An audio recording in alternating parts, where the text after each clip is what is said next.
Welcome to the Central Seminary Podcast. We're delighted to have you with us today as we discuss biblical and theological issues relating to life and ministry. This podcast is a ministry of Central Baptist Theological Seminary in Plymouth, Minnesota. To learn more about Central Seminary, visit our website at www.centralseminary.edu. My name is Micah, and I'll be your host.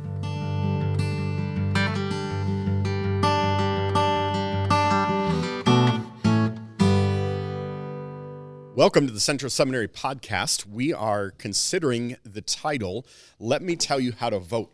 Presentation and conversation that began with a chapel series this semester, I should say, but it's one that Dr. Bauder has been having for many years. And so we wanted to bring this to a conversation for our podcast. So we're in part 3 of that. I encourage you to listen to parts 1 and 2 if you're just jumping here to part 3 of considering a Christian and the philosophy, the scriptural philosophy of evaluating some of the issues that we have. And we've had this conversation, and now we're stepping into part 3, talking about this as Americans and have the opportunity to, in a couple weeks, vote, go to the voting booth.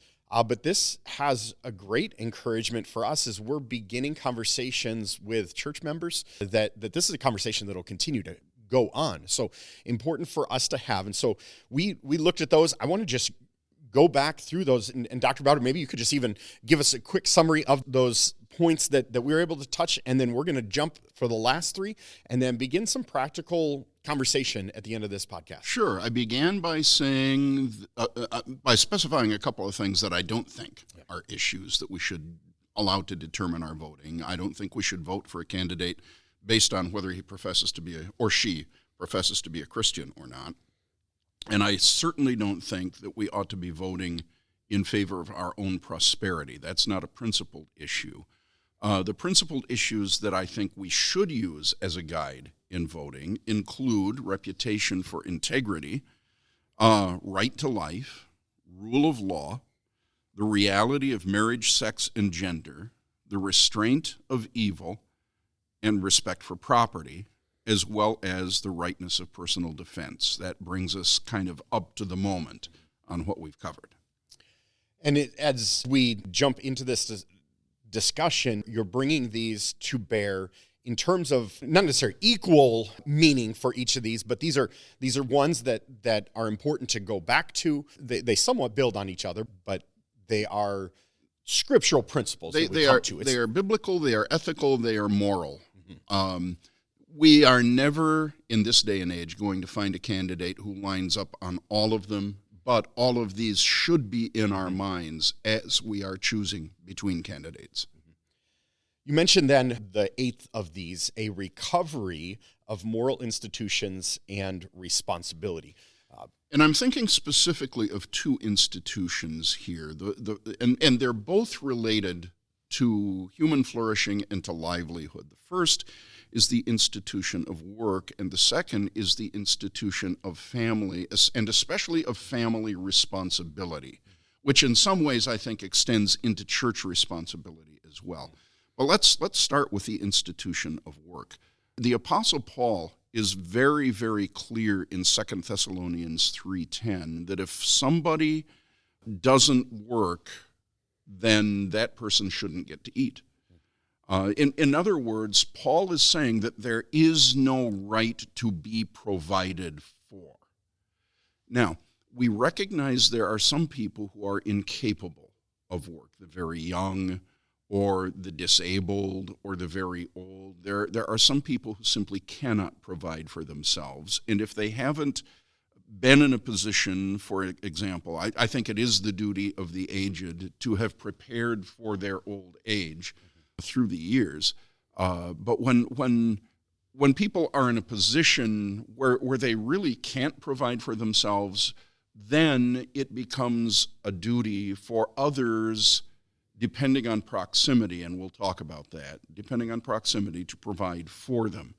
But basically, for most of us, if we're capable of contributing, making a contribution to society, we can't expect other people to provide for us, and we can't live a lifestyle that assumes that other people will provide for us. That means laws have to be written in such a way that we are not supporting people who could provide for themselves, and that we are not supporting lifestyles of people that contradict their ability to provide for themselves. When it comes to family, I said a moment ago, there are some people who can't provide for themselves. I'm going to insist providing for those people is not fundamentally the responsibility of government. Providing for those people is fundamentally the responsibility, first of all, of family, if they are believers, secondly, of church, and then third, I would say, of neighbors, because Scripture does teach loving your neighbor, and neighbor pretty much includes whoever you happen to come across. But family comes first. If somebody in my family, even my extended family, has a need, if my parents have a need, if my brother or sister have a need and they're not able to provide for themselves, it is my responsibility to provide for them before I allow them to go to the government to seek help. Now, having said that, with my responsibility to provide also comes a responsibility to hold them accountable. And that, I think, is really critical here. Because when government takes over the role of provider, inevitably, government drops the problem of accountability. Government simply provides without holding people accountable, which is one reason that we have burgeoning welfare rolls these days. And by the way, just a comment here, I have known of students who made their way through seminary education by relying on welfare to do it. And I'm going to say that's immoral. You mentioned the recovery of moral institutions. Where are we in that recovery? We're not even close to a recovery. Yeah. I think the last time we even made a half-hearted attempt at a recovery was under Ronald Reagan. Yeah. And he got up and talked about welfare queens, and people got all hysterical about that. But frankly, he was designating exactly the kinds of individuals that we're talking about here, people who are living a lifestyle that assumes the duty of others to provide for them. I'm saying there is no such duty, not if they are capable of contributing, not if they are capable of supporting themselves, not if they have a family to support them, a neighbor to support them, and hold them accountable, a church to support them and hold them accountable. There are lots of institutions that ought to be doing this before government ever considers getting involved. So I think that we could add to the word recovery the word respect, right? So which candidate or which group respects these moral institutions as fundamental, more fundamental than government itself, right? So does a candidate or, let's say, does a class or does a party respect the family unit? And this goes back to the previous podcast we talked about human sexuality, et cetera. But more importantly, the question should be, as candidate or government, do they respect the family as the basic building block of human society itself? So families are responsible to their family first, outside of the government, sans government, right? Then we move out. I also believe it's incumbent upon governments and therefore candidates to respect the primacy, right, of these moral institutions, especially the church. So basically, and we can even use the example of Central Seminary, which is not a church, but we're underneath the church. We're an arm, if you will. We're not parachurch. There we are. There it is. We're not parachurch. We're underneath the church. We serve the church. However, we're filled with church men, if you will. So there you go. The question is, when we talk about Central's relationship to the government, you have accreditation, you have the Minnesota Department of Higher Learning, et cetera, and we follow many different things. However, 9 times out of 10, it's my response to these overarching entities, hey, leave us alone, right? In a respectful way. Leave us alone and let us do what we do. Certainly, that's one of the reasons why Central Seminary is one of the rare schools that does not actually operate within the Title IV federal mandate, meaning the students who are students at Central Seminary do not get any sort of government loans.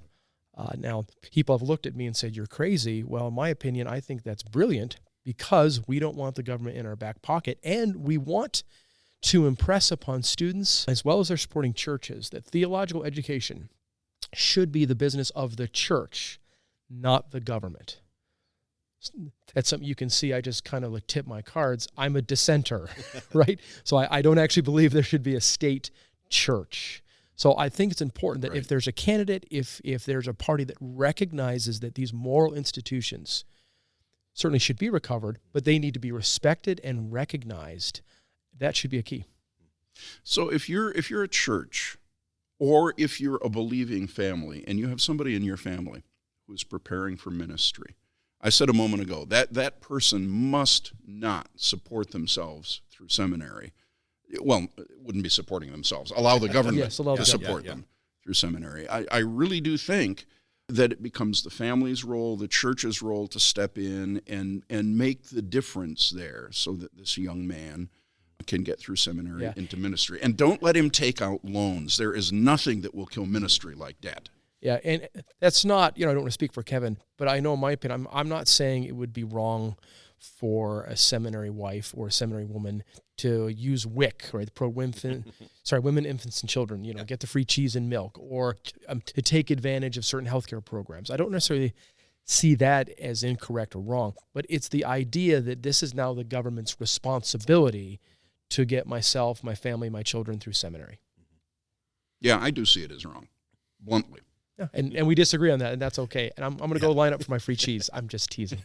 Yeah, we can see the issue and understand where handing those things to the government, when especially the church has been given responsibility. Yeah. And let me just add this. So this was interesting because in a government that includes participation from its let's say citizens, right? So when you pay taxes, is it immoral for you to benefit from something that the taxes pay for? No. That doesn't mean that's your primary source of income. It doesn't mean that you lean on that. If it's for the common good. That's exactly it. Not if it's for private good. Yes. So I would say seminary is not necessarily for the common good. However, living during seminary, that should be seen as the common good. But that's just my opinion. You mentioned something, proximity too. And any more about the proximity? You mentioned individual, family member, church, and neighbor. Other proximity that we might have? I have two next door neighbors, and we kind of take care of each other. Well, particularly, I have a next door neighbor who passed away recently. She and her husband both passed away. We were close to them. We took care of them. They took care of us. My other neighbor, we try to take care of them. They take care of us. As you get further down the street, those connections tend to become more elastic. And when you get to South Minneapolis, where I hardly know anybody, I don't feel the same sense of responsibility toward people who have need in South Minneapolis, let alone people who have some need in, South Sudan. With distance, I think responsibility diminishes, and also your ability to hold people accountable diminishes. Let's talk about Israel. I was thinking about a segue from this. There's really no natural one here, but I love that you're putting these down as issues to think about, and this is an excellent one for us to think about. Certainly timely. Yeah. Recognition of Israel, which it's as relevant now as it has ever been. And here I think the undergirding principle is the one that's articulated in the original version of the Abrahamic covenant in Genesis 12, but it's re-articulated in plenty of places later on, including to Isaac, including to Jacob. And that is when God tells Abraham that I'll bless those who bless you, and I'll curse those who curse you, and in you all the families of the earth will be blessed. Well, we have been blessed through the descendants of Abraham, Amen. Isaac, and Israel. We have a Savior who was descended from Abraham, Isaac, and Jacob. We have a Jewish Messiah. So let's just right off the bat say that, this is definitely true. The last part of this is definitely true. I think the first part of it still holds as well. In Old Testament Israel, God set Israel at the crossroads of the world with the idea that Israel would become an object lesson for the Gentile nations, so the Gentile nations could see what it meant for a nation to worship the true and living God faithfully and then to be blessed by the true and living God. But Israel didn't consistently worship the true and living God, kept turning aside after idols. So eventually, God begins to send nations to judge them culminating in the Assyrian captivity for the northern kingdom of Israel and the Babylonian captivity for the southern kingdom of Judah. What's interesting to me here is that even though God had sent pagan kings and kingdoms to judge Israel, God held those pagan Gentile kings and kingdoms responsible for the way they treated Israel. If they treated Israel better, God was kinder to them. If they treated Israel worse, God was definitely irritated with them, and that irritation showed up in judgments on those nations as well. I want to be careful about saying that the modern state of Israel is equivalent either to ethnic or national Israel in the Bible. I don't think that's true. There are still more Jews in the United States than there are in the rest of the world put together. Only about 30% of the world's Jews live in the modern state of Israel. That's true. And I think, what is it? I think like 20 or even over that, I think 20% of modern Israel is Arab. They're not even Jewish. About a quarter of the population of modern Israel is non-Jewish, including Palestinian Arabs, other kinds of Arabs, and other immigrants. And you do have other immigrants from all sorts of different places that end up in Israel. So there's not a one-to-one correspondence. But having said that, the majority of the population of the modern state of Israel is Jewish. I think we have a covenant duty based on God's covenant with Abraham to treat Jewish people kindly wherever we find them, to treat them respectfully, to treat them charitably, to treat them supportively. That doesn't mean, I mean, Jewish people are sinners just like the rest of us. There are times when they're going to do wrong things. There are times when they're going to do wrong things to us. This doesn't mean that we just have to roll over and endure any wrong thing that's done to us.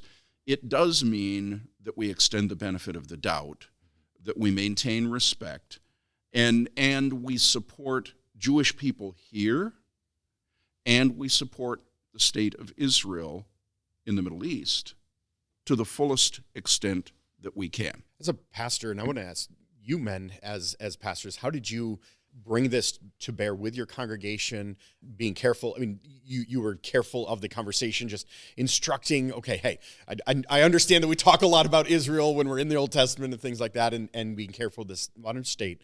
But what are ways that you would be helpful in preparing your conversation to remember this issue, that recognition of Israel? Pastorally, what might be ways to bring that up? Be careful where you buy your walkie-talkie and your pager. Yeah. Who's still using pagers? That's what I'm wondering. Anyways, 1992 called and wanted its technology back. The Palestinians know that Israel has the capability to hack their computers and everything else. They go low-tech. Low-tech. Well, Israel found a way to get the low-tech. Let's just say Central Seminary is safe. We'll put it that way. No. That's a good question. I think when I was a pastor, obviously I had members in the church who wanted to give the modern nation state of Israel a free pass for anything. So anything the nation state of Israel did was okay because these are God's people. I really wanted to mitigate that. I wanted to be careful. So I hopefully brought a more biblical view of it. Well, remember, we're New Testament church, and so within the church there's no Jew or Gentile, etc., right? However, I also showed that Israel should be seen primarily through the ethnic lens. Doesn't mean they won't be a nation state in the future, and it doesn't mean, as Kevin said, there's not overlapping to the modern nation state of Israel.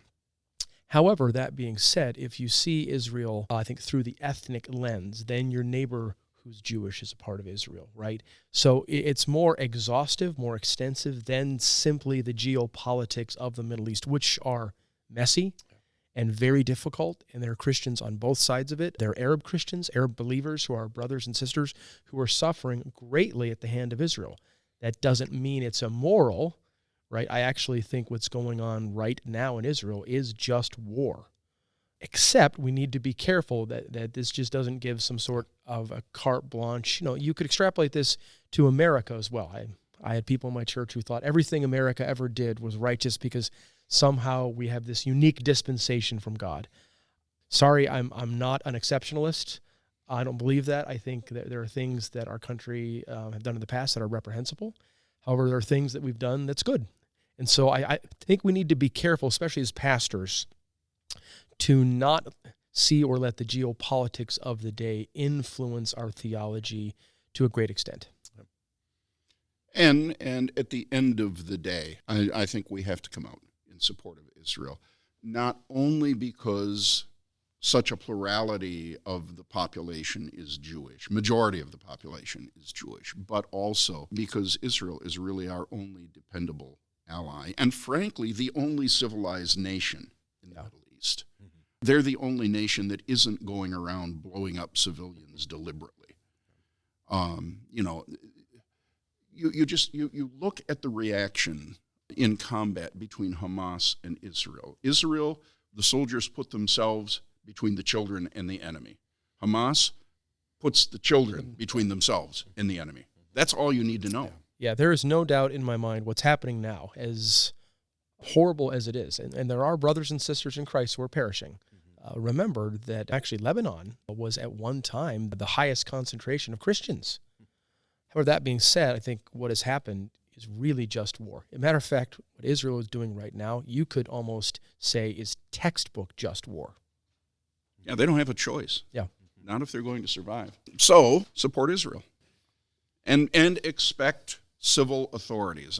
I want to have a president who is not going to be limiting Israel's right to defend itself, who isn't going to be second-guessing Israel all the time. Not to say that if Israel does something wrong, we have to support them, but I don't see anything that's being done wrong right now. 10th on this list, the third one that we're going to get to close out this part of the discussion, and we've got another part on for the rest of this podcast, but the responsible use of nature.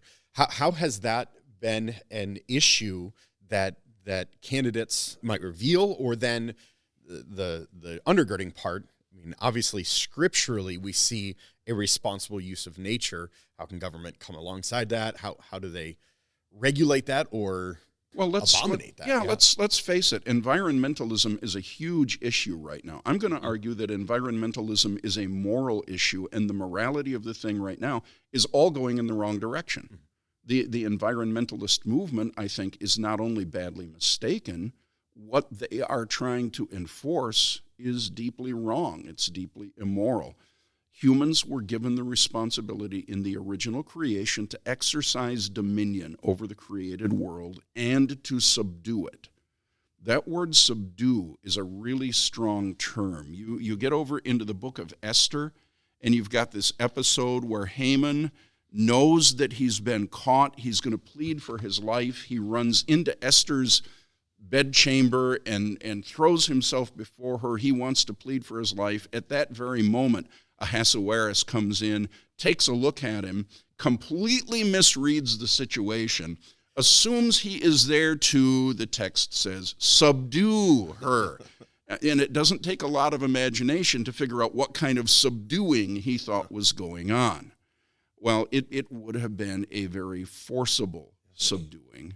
And it's that same word that's used in Genesis for humans subduing nature.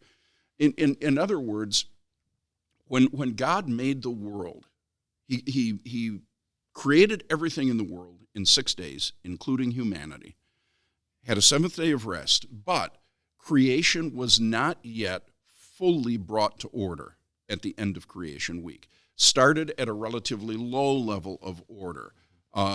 Everything was formless and void. God brought it increasingly to higher levels of order, but at the end of the week, what he does is to turn over to humanity the responsibility to continue to bring order, if I can use the word development, to creation. And in order to do that, humans were going to have to take a hold of it and wrestle it into shape. That's the idea of subduing it. It wasn't going to be an easy thing to do even before the fall.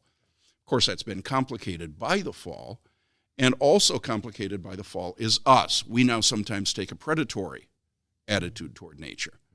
And there have been times when we've made messes we shouldn't have made. Mostly, we've been able to start cleaning those up. In fact, we were doing a pretty good job of cleaning them up before the environmental movement came along. The messes, by the way, were made not so much by Christians, I think, as by Enlightenment liberals who cut free from a Christian vision of nature being enchanted, so to speak, Yep. saw it as purely instrumental. Yeah, it was utilitarianism. That's all it was. Yep. And they suddenly had, with the Industrial Revolution, the technology to go after nature big time. I think eventually a Christian perspective on the natural world would have reined some of that in, and was actually doing so, when environmentalism came along with exactly the opposite problem and began to deify nature. Biblically, there is no defense of the notion of pristine preservationism. And sustainability is the opposite of what God intended. God doesn't intend sustainability, God intends productivity. We don't have to, the question keeps coming up. Can we sustain this? Can we use this resource in a way that we never run out of it? The better question is, can we use this source in such a way as to develop a better resource? And to do that, we may actually run out of one kind of resource in favor of another. I don't see that as a problem if humans choose to displace some part of God's created order. I think that's within their purview. It's within their authority to do that. Now, we ought to do it wisely. We should do it carefully, but that becomes a prudential question, not a moral question. Yeah, I mean, I like how you talked about the whole idea of the enchanted cosmos, right? The Industrial Revolution, if you look at a tree, say it's wood or what have you, is only a source of energy because of the chemical reaction of burning. And you forget the poetry of a tree. Only God can make a tree, right? Or you look at it just as building material. Yes, exactly. Yes, only as building it. So, and you forget the beauty therein, right? And that creation itself does, at some level, reflect the Creator. However, as Kevin said, what's happened, this is what Paul said in Romans 1, is we've exchanged one glory for another, right? So instead of the creature, we now worship the creation instead of the Creator. I also think that some of the modern issues that face pastors, let's talk about global warming for a second, these things are very, I'll say, complex. And I think that on both sides, there are people who like to generalize, pontificate, whatever. On the environmentalist side, there are people who make it seem like if we all just don't drive cars, then global warming will be solved, right? Which is sad and hilarious, right? When in point of fact, you read their literature, and what they're trying to do is not just to save the planet, which is a gross exaggeration to begin with. The planet is not being threatened. Yeah. But what they want is a complete restructuring of society, and by their own admission, they're using environmentalism to try to accomplish that. Yeah. And if you say, okay, we're all going to buy EV cars, drive EV cars, all right, well, the cobalt, where does that come? That comes from sub-Saharan Africa. That means men and women, and often children, are enslaved at times, and I'm actually using that word correctly, who are digging the cobalt out of the ground with their hands. And that's not some fanciful National Geographic thing. It's been proven. So the idea that we can resolve issues through just one very simple mandate, I think, is fanciful. On the other hand, you have certain, let's say, individuals in maybe churches who are so incensed at anything that shows or support the responsible use of nature. So Kevin, you said this whole idea of, maybe then, I think you said productivity and then sustainability. I think at times they overlap. Right, in the sense of, if there's a resource that we have, in order for our children to then produce or flourish with some semblance of humanity, there may require some form of sustainability, which, again, as Kevin said, this is a wisdom question. This is a prudential question. It's not a moral question. It's also an aesthetic question. When I drive north of Duluth and I see those big pit mines up there, there's nothing really pretty about that. At the same time, I recognize the utility. The same thing happens, by the way. I used to love, you will know where this is, Brent. I used to love to go out on the Pawnee National Grasslands to a place called Pawnee Buttes. It was isolated. It was wilderness. You never saw anybody around Pawnee Buttes. Now the Forest Service has taken it over. They've built trails, they've built fences, and it's now ugly, even though nobody still comes there. And what's worse, somebody has come along the north ridge of the Pawnee Buttes and built mile after mile after mile of windmills. Mm. So the thing isn't worth going to see anymore. And it's the environmentalists that have done this. Yep. And that's the sad irony of that. I do think we as Christians have to hold the tension, right, of the dominion mandate, which is clear in Scripture, in my opinion. We must subdue and use the earth. The earth was made for humanity, right? I tell people, are you worshiping a rock that's going to be spinning in space, right? However, on the other side or hand, this whole idea that creation reflects its creator. So the beauty of the Pawnee grasslands, the beauty of a mountain, the beauty of the sky, the beauty of a simple tree itself, that should be seen as more than enchanted. It should be seen as revelatory because it tells us something about our God and the Creator. So that I'm not going to call it some balance. I'm going to use the word tension because you can have both. You can use nature responsibly, seeing it as just nature, however, seeing it also as the reflection of its Creator. So now your question is going to be, we've got these 10 criteria. Nobody lines up on all 10 of these, so how do we make a choice? There are two ways of approaching that question. One way was articulated by the philosopher, I'm going to use the Americanized pronunciation of her name, Hannah Arendt, who grew up in Germany, was educated early during Hitler's regime, had to flee from Hitler, saw Nazism grow and flourish, and she was Jewish. Mm-hmm. So she had a good close-hand look at totalitarianism, wrote several works on totalitarianism.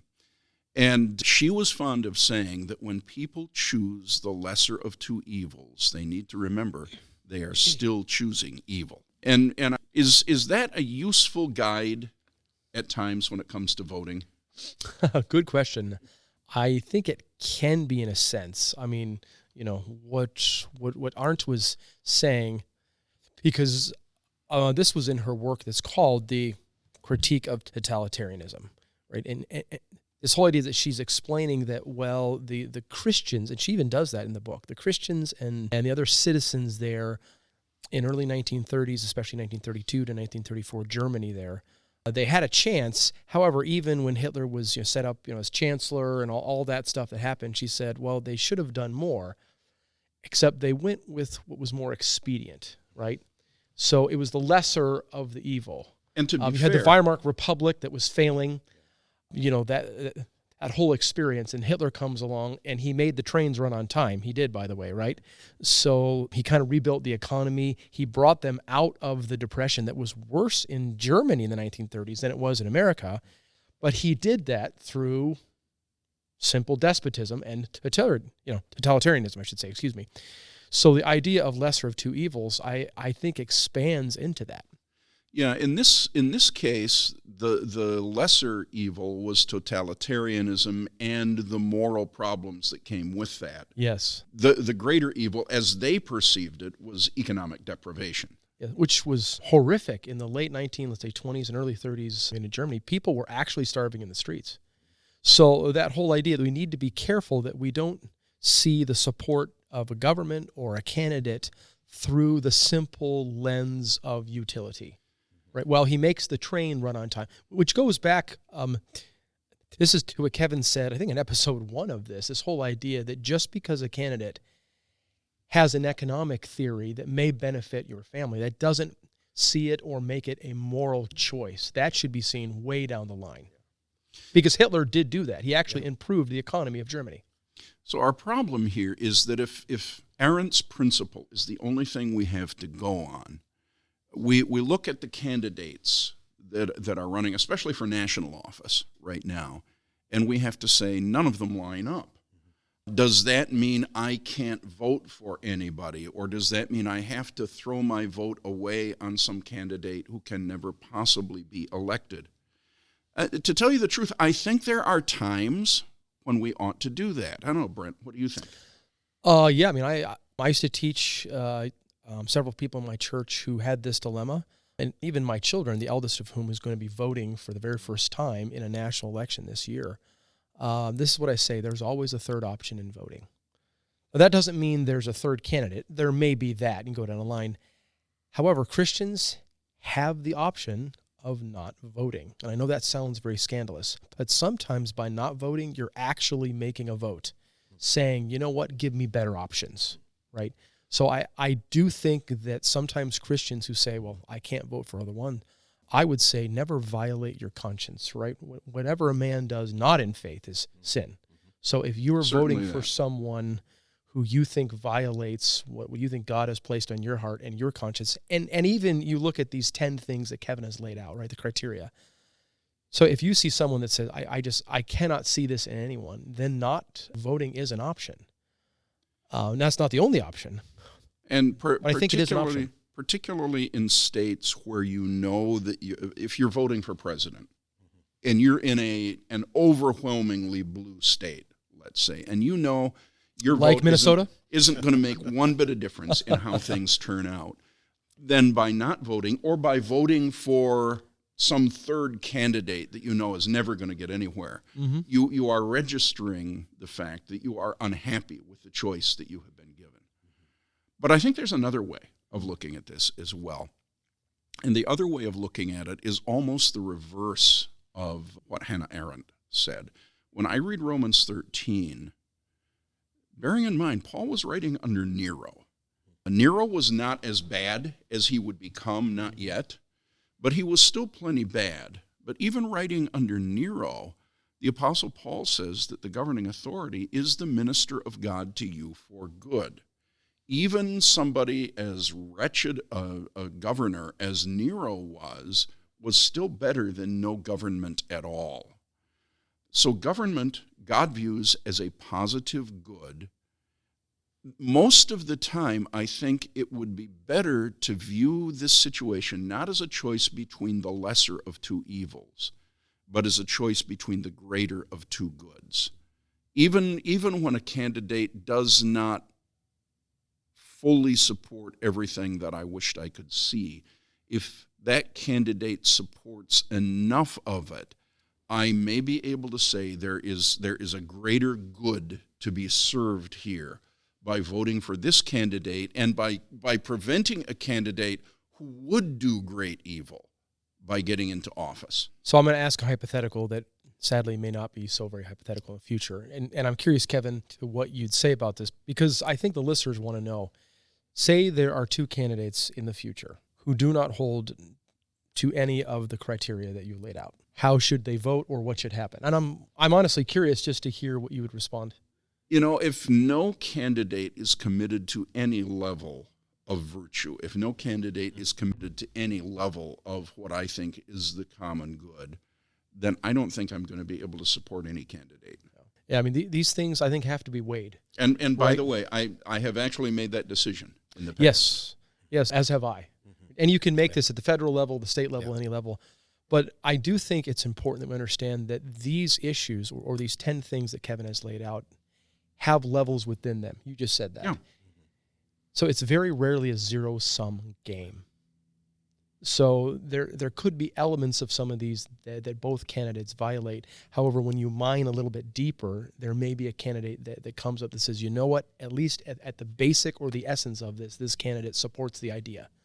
So it's so rarely a zero-sum game. But I think these are 10 things that Christians hopefully should and can use to think about and to have the idea. This is very important also. I think we could add a bunch. I don't want to do that. But I think that Christians also need to realize their citizenship.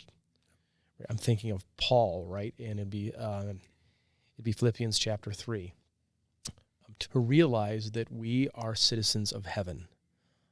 And so when we do these things, when we vote, when we engage, this is important stuff. This is moral stuff. This is godly stuff. However, we do it with the realization that this is not our home. I think the city of God supersedes the city of man. You know, we are actually citizens of both. That's true, exactly. Paul was still a Roman citizen, and he was willing to say that. Yes, and he used it, yeah. So it's not the idea that the two don't exist. It's the idea that one supersedes the other. Our ultimate loyalty is to God and his kingdom.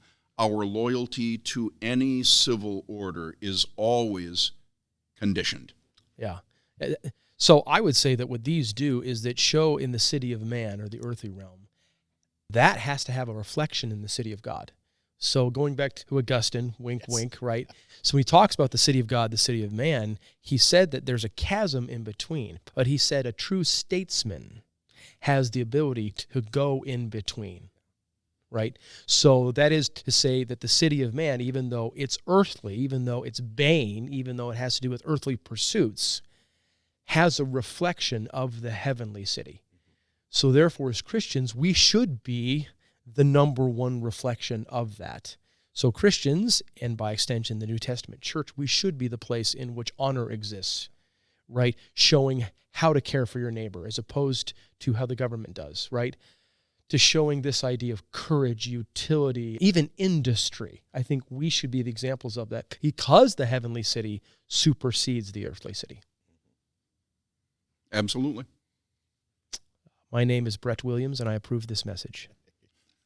Thank you, men, for having this discussion in 3 parts. We were beginning to talk about this, seeing how quickly we could get it done. Brett, you did mention in full disclosure that you said this will probably be three conversations. So Yes, it's because I know myself and I've known Kevin for a long time. But I so appreciate some of the depth we were able to run into these. And I hope that as you're listening to this can be an encouragement. We intend to have these conversations because they're biblical, theological things, issues that we're dealing with, life and ministry, so that you can have those with your church members, with neighbors, others, that this could be a great conversation. So Dr. Bauder, Dr. Williams, thank you for being with us. My pleasure.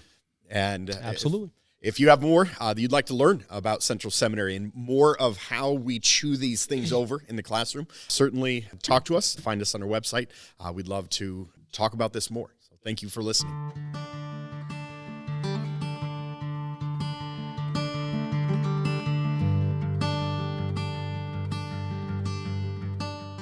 Thanks for listening to the Central Seminary podcast. Our mission at Central Seminary is to assist New Testament churches in equipping spiritual leaders for Christ-exalting biblical ministry. Since its founding in 1956, Central Seminary has sought to provide serious students of God's Word with robust theological education as they prepare for ministry. We have graduates around the world who are serving in countless ways to spread the gospel and proclaim the name of Jesus Christ. Find out more at our website, centralseminary.edu.